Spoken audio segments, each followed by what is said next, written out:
How's it going, YouTube? Jamie the Kid 00 here, coming back with a Frog Monarch deck profile. You have no idea how much I wanted to do a deck profile like this. I've been waiting since the start of last format to do a deck profile like this. But because of Dragon Rulers, sorry, I've not felt confident in this deck. But finally, with this new list and the lack of Macrocosmos and D-Fissure, I feel that this deck is a little bit more viable. And the things it can play in the main side and all sorts of things like that are incredibly versatile picks for the upcoming format. So I really like this deck. I really like how versatile it is at the moment, and I figured I'd just show you guys what I've been tinkering with. It's definitely not my favorite deck going into the new format. It's definitely one of my favorites to play. It's very fun to play, but I don't think it's going to be impactful on the meta. But I do think this is a very good deck going into the next format. But either way, I am going to talk about the list, tell you my choices, and some of the things here are a bit eccentric. We'll start off. So we're going to start off with the Frog engine because this is Frog Monarchs. So we're playing 3 Treeborn Frog. I've bumped up from the classic 2 that I played before, and before anyone asks, this Treeborn is signed by Lithium2300, the YouTuber who topped his nationals with Frog Monarchs, and at the time when I based my Frog Monarch deck heavily upon his, so I really admired him as a Frog player and had him sign a Treeborn. So the 3 Frog, I've bumped up from 2 because you really just need to find it at the moment. And in some of my old builds I was playing Sangan to help me find my Frog engine, but now I guess this kind of replaces the Sangan. I then play 3 copies of Swap Frog. This is kind of your MVP Frog. He sets up your entire engine, sets up your Treeborns, your Ronins, everything like that, and you just want to find this guy as fast as possible, and he's just a really malleable card. I'm then, quite differently from a lot of people, playing 2 Dupe Frog. The 2 Dupe is just, I don't know, it's a bit of fun, really. The 2 Dupe is just in there to get me to my Frog engine a lot faster. I play, I think, like 1 or 2 tributes more than the average Frog Monarch deck. I'm not sure, I don't know what the average number is. But I just want to be able to ensure that I'm getting to my Frog engine as quickly as possible, otherwise I'm going to have a bad game. So the two Dupe are in there. And then late game, when I don't want to find these, I can start burying them with Swap Frog. And then I play the 1 Ronin Toadin. This being Frog Monarch and not Lancer Frog, I don't feel the need for any more than 1 Ronin Toadin. The 1 Ronin is just in there to either boost my Treeborn, so that I've got 2 cards and I can make a Light and Darkness Dragon, or it's in there for when my Treeborn has been surprise banished, or it can't come back for some reason, and I can at least Ronin and drop a Monarch on him. So that's the Frog engine. Let's get into the Monarchs. So we're going to start off with 3 copies of arguably the best Monarch in the game. 3 copies of Caius the Shadow Monarch. Everyone knows how good Caius is, and just in this new format with all the versatile different threats, the ability to banish any one card on the board is really powerful. So it's just instant removal that not a lot of things can really do much about. Then to back him up, I'm playing 3 copies of Rise of the Storm Monarch, ever so slightly weaker a card, just because of the fact that it spins a card to the top of the deck, but the amount of disruption this card creates is immense. It's able to completely wipe out an Xyz monster unless that Xyz monster has a non-targeting ability, or it's able to slow your opponent down by 1 card by returning, say, a monster or a back row to the top of their deck. And then continue on, I play a couple of one-offs before we get to the big stuff. I play 1 Mobius, the Frost Monarch, with Storm out of the way. I feel that Starlight Road is going to be a much less played card, so I don't really need to worry too much about double destroying into a road. So I feel that the Mobius is going to be a pretty good card for dealing with the heavy back row that you're going to be seeing. I then play 1 Jinzo. Jinzo, we're going into a high trap format, and I feel that Jinzo is going to be a very good card going into that format, and if I had a second, I'd legitimately consider playing it. I'd rather have this in the main than in the side, because of all the decks I've been testing against, the majority of those decks have been very control-y, so I'm really quite afraid of that. My Spell Cancellers and my Vanity's Fiends are in the side currently, because I didn't feel that they were going to be as essential in this format, but I really feel that Jinzo is a big card to play in the main. And those are all the 1 tribute monsters I play. That should be 8 1 tribute monsters. And then for my 9th, 10th, and 11th tribute, I play 3 copies of Light and Darkness Dragon. Now that a lot of back rows have gone to 1, like Bottomless, Warning's already at 1, Judgment is gone, this card becomes incredibly powerful because the amount of double chains or the amount of summon negations have drastically lowered. So this is much less likely to be destroyed, like destroyed on his summon, or just really not cause your opponent to go minus. Your opponent is going to have to try very hard to get your Light and Darkness Dragons off the field, and I definitely feel that they're a lot more effective currently. especially seeing as decks now have slowed down immensely, and every card that they commit again is actually a -1 rather than what Dragon Rulers used to do. Then, this is my favourite part of the deck. We play 4, 7, 10 hand traps. That's been 20 monsters so far, and we play 10 hand traps to accompany that. So I play double Effect Veiler. I don't feel that going to 3 with Veiler currently is a good idea, because I don't think the meta is defined enough. I do side the third Veiler and the third Max C, but currently I do not feel that maxing out on any of these 2 hand traps is very clever. As I just said, I play the 2 Max C. Nothing else I have to explain there.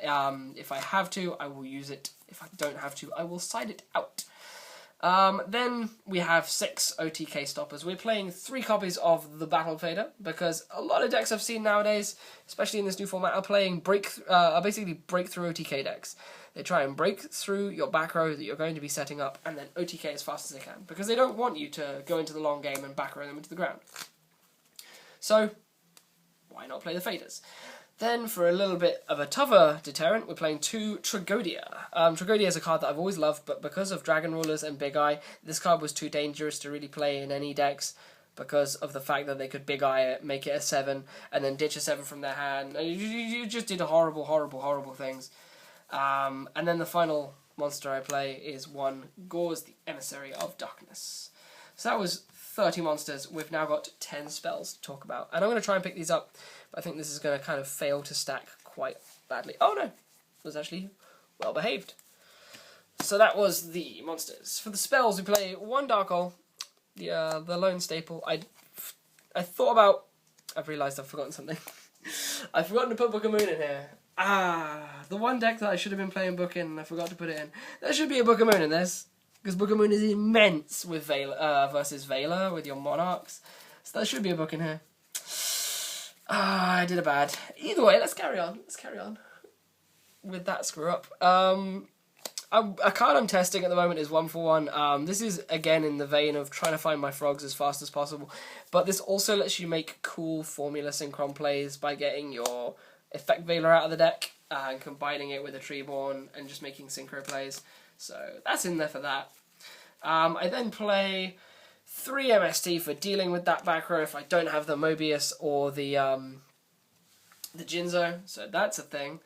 And then I play 3 copies of Enemy Controller. Enemy Controller is incredible in this format. It's like Caius and Riser. It just deals with your opponent's monsters. There's not much that can really stop this card, so I really like Econ. And then another card that deals with your opponent's monsters and gives you free summons is Soul Exchange, which I play 2 copies of. But don't really have to explain much about Soul Exchange. I feel that 3 is a bit heavy. 2 Soul Exchanges is all you need. So that's the main. On to the extra. I do not actually have a side to show you. All I can show you is some of the side deck cards I have lying around that I would play in this deck. There are also a few proxies in the extra because they are currently in my Prophecy deck, which is on loan to Cupcakey, and she's out. She's back in Wales, whereas I'm in England, so I don't have access to them. So this extra deck is really bad, mainly because stuff is missing, I need to trade stuff in, but you hardly ever use the extra deck, to be honest, and the best parts are in here. So play 1 Formula Synchron, because you can make it, and it's a +1, well, it lets you draw 1, and it's really good. I play 1 Black Rose Dragon, because Storm is gone, Black Rose is Storm, and you can make it pretty easily with a Monarch and a Veiler, especially with that 1 for 1 play. 1 Scrap Dragon, because it's Scrap Dragon, and it deals with problem cards. This is basically deal with problem cards.deck. 1 Stardust Dragon, because you can make it, and it's a defensive card. 1 Crimson Blader, because Dragon Plants and other Synchro decks are a thing, so we want to have Crimson Blader. And then, because you will make it on the odd occasion, I play 1 Shooting Star Dragon, because Formula Synchron and Stardust Dragon, fun times. Then for the Exceeders, I play 1 Slacker Magician, because you can make it. It's a really, really good card. I really like this. It's very good for stalling. But depending on what decks you're playing against, you probably don't want to use it. I then play 2 Gachi Gantetsu. They're both in my old Prophecy deck, so they're gone. And 1 Daigusto Phoenix, which is also in the Prophecy deck for making with 2 Spellbook Magicians, so I need to get those back before I can play this. And then a card which I really want to talk about is Herald of Pure Light. Herald of Pure Light is a brand new card from the new set, Judgment of the Light. And basically, its effect reads, you can detach 1 Exceeding material from this card, then target 1 monster in your graveyard, add it to your hand, then shuffle 1 card from your hand into the deck. You can only use the effect of Herald of Pure Light once per turn. Basically, Herald of Pure Light is in here for those situations where you really, really need access to a Monarch play and you don't have access to it. And this is usually in a situation where you have your Swap Frog and you have your Ronin in graveyard, or you can put the Ronin in graveyard, but you don't have the Monarch to go off with. So you have to go for that play. You have to say special summon your Swap Frog, pitch the Ronin, special the Ronin. You already have a Treeborn Frog on field, usually. And you can then add your Monarch back, putting one card from your hand back into the deck, and then that Monarch can be tributed either over the Herald of Pure Light if you didn't have a Treeborn, or over the Treeborn, and you can make a Monarch play.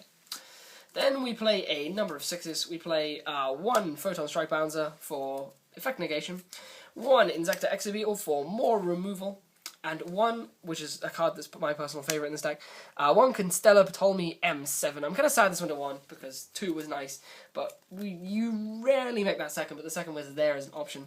Ptolemy M7, it basically gives you access to A, spinning your opponent's cards, so you can get around those problem cards that you can't destroy or kill by battle, but it also gives you access to cards out of your own graveyard. It lets you get your Frog in, your Swap Frogs out of the grave if you want to make a swap play, or it lets you get your, I forgot his name now. It lets you get your Monarchs out of the grave if you want to make Monarch plays. And then the final card, I play in the side extra. I'm losing my mind. It's 11 o'clock at night.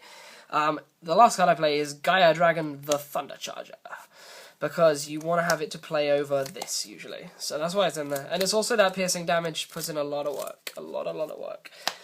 Right, and then before I close up this video, I don't have a side, but I'd like to make some honourable mentions before we go. So some honourable mentions are, these are 2 cards that are my side, 2 Spell Canceller, because Prophecy is still a thing, and other decks are a thing that really thrive off of spells, so I feel that 2 Spell Canceller is great in the side. And then for those Synchro and Xyz spam decks, I play 3 copies of Vanity's Fiend in the side. And then the final honourable mention, which I need to dig out of my Infernity deck, is 2 cards I really, really wanted to have in the main of this video, but we were just really inconsistent in some of my testing. Is 2 copies of Transmodify, because it lets you turn, there are 2 plays you can make with Transmodify. You can turn your Treeborn Frogs into Swap Frogs, which is always nice. You can turn, but the best one is, well, you can turn your Treeborn Frogs into Swap Frogs, Dupe Frogs, so you can sometimes create a dupe lock, or your Ronin. But another awesome play is you can turn Caius into Gauze, and then summon Swap Frog and bounce the Gauze to your hand, so you can search Gauze with the deck, which is a pretty crazy play. Otherwise, interesting plays you can make is, I don't actually play Catastor in my extra, but if you played Catastor in your extra, you could also transmodify that Catastor for Jinzo, which is quite interesting. Really quite interesting. But yeah, otherwise that's my honourable mentions. These would likely be side deck cards. These would probably be mained if I was going to play them. If I wasn't going to play them at all, if I wasn't going to play them in main, I wouldn't play them at all. But yeah, otherwise this has been Jamie the Kid 00 with Frog Monarchs, and I hope you've enjoyed this video. If you have any thoughts or any changes you would recommend, please put them in the comment section below, and I will see you guys next time with some more Yu-Gi-Oh related content. Peace out.